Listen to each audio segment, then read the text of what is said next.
Today we're gonna install this MGF light. Yeah, MGF light, and you see it is photocell control. Yeah. Alright, we're gonna pull it out of the box now. So now that we pull it out of the box, these are the components that come into it, like the photocell,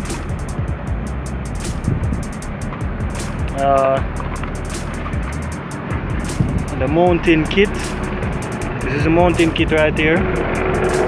The extension arm, this right here. Case, aluminum housing. This is a reflector, yeah. And this is a diffuser LED, yeah.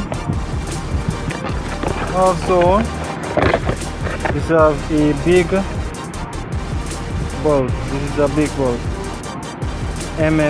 MGF lighting, 220 volts. Wow. Alright. So now that is all of the components that come inside.